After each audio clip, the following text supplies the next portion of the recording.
Hello, beautiful people. Welcome back to Global Happenings today. There's super excitement in the air. Don't forget that some days back, Mike Zohume, the senior advocate of Nigeria, was invited and is part of the Defense Council team, a legal team for Nnamdi Kanu. Of course, the legal fireworks has begun. And hours ago, a lot of nationals have started showing interest in the issue of Biafra exit, but this time around, they're insisting that when the referendum will be conducted, let it be a national referendum, not a Biafran referendum. As we speak, there seems to be another good news in the air for those agitating for Biafra. It looks like Nnamdi Kanu had actually dotted his T's and has actually crossed his T's and dotted his I's. Before we go into the newspaper to find out what is brewing and what is causing so much super excitement, we'd like you to subscribe to our channel by clicking on the red subscribe button.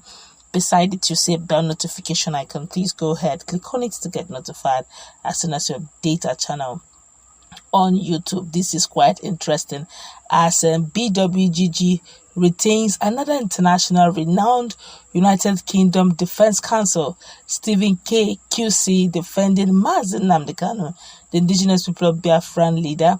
The godfather of the international law is what he is called. Well, according to the news, the editor note for immediate release, he said as of January 14, 2022, Washington DC BW Global Group BWGG, a human rights advocacy firm located in Washington DC, has entered into an agreement with Stephen K. QC to advocate for leader Nnamdi Kanu and the indigenous people of Biafra. Nnamdi Kanu is a British citizen, was illegally abducted by the Nigerian government while traveling in Kenya on July 19, 2021, held and tortured by Nigerian security forces, and unlawfully transported to Nigeria in an illegal rendition operation. Kanu remains in detention to this day. We have identified the best possible legal counsel to assist the indigenous people of Biafra defense team in Nigeria. Steve K has successfully defended many high-profile human rights cases, including President Uhuru Kenyatta of Kenya, who had been charged by the International Criminal Court (ICC). K had tremendous international experience in defending victims of torture, illegal extraordinary rendition, and is the right person at the right time for Nnamdi Kanu, noted Dr. Alan White, a partner at BWGG. Stephen K. QC has vast experience handling ICC proceedings, particularly those involving significant and high-profile political figures.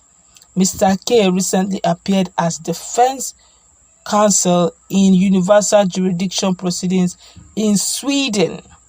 Dr. White noted that he expects that with the addition of Steve K to the IPOB defense team, BWGG will move effectively advocate for Nnamdi Kanu when it submits its fourth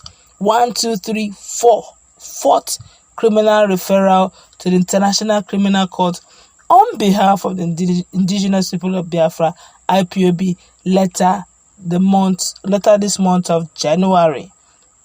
Steve K can be reached, and it looks like this is getting very interesting. While Nigerians are still grappling, or while a lot of people are still grappling with the fact that there's a senior advocate of Nigeria in the scene, that's Mike Zohume, who is handling the Nigerian chapter, and of course he understands the dynamics and the constitution of Nigeria.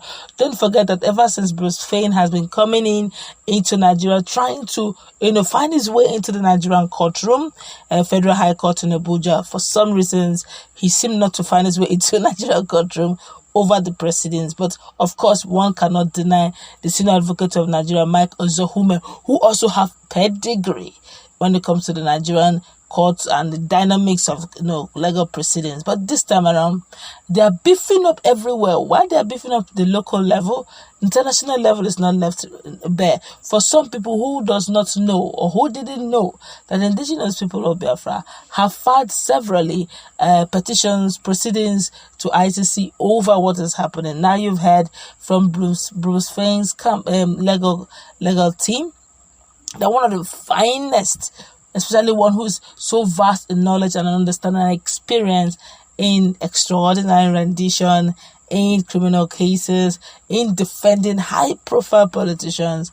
He's now being co-opted. He's now being, has been brought in as a partner in the case, may likely be championing it at the forefront international level. And that's to tell you that they have beefed up all it needs. Even if you don't go spiritual, physically speaking, these guys are juggernauts. They understand the dynamics of what they're being, but I do know one thing for sure: they will be paid well.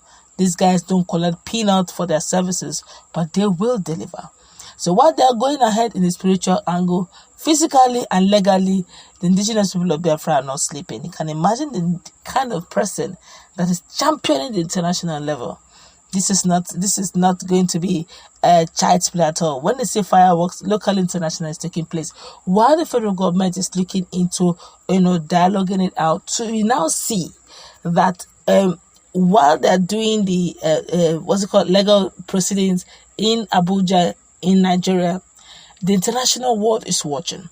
Even if the international world did not want to watch before, but with the level of dynamics of the kind of persons that are not involved in the case, they will take the case to the world. Unfortunately, because if that happens, no matter, I guess now that also explains quite a lot why the media may not be allowed to cover too much of the proceedings, because if the media are allowed to cover it the way it is happening as it went due, then what they need to do is to pick up the evidence from the internet and use it to run. It's as good as being there live. Now, with all that is happening now, it's not going to be public hearing. Now they're also listening, so even the judge here also is also watching. He just needs to, do her job. Honestly, I don't pray to be in any of their shoes, because it's going to require a lot of professionalism. And these are people who understand constitution, and they know some of the loopholes as I went you. So they know where the law can favor and where the law is not, is not too good. So they are watching they're watching to see when you will goof. Experience counts in here. But I do know that one thing is certain: the indigenous people of Biafra are not sleeping. Every day they're thinking, what other person can we bring into the picture? This person they're bringing in is one person that even a whole lot of even presidents have used him over and over again. And this is worth noting. This, I must say, is a +1. How should I call it? A +10 for indigenous people of Biafra. It's quite a big one if you ask me. And I do know that the dynamics of the game is changing. International front is changing. Bruce Fein is there with this new guy in the picture who's so versatile, is also there, firing on all arsenal internationally. With the local ones, that's Nigerian ones, the senior advocates of Nigeria also firing. The case is definitely changing. Well, let's meet in that comment section. What's your take?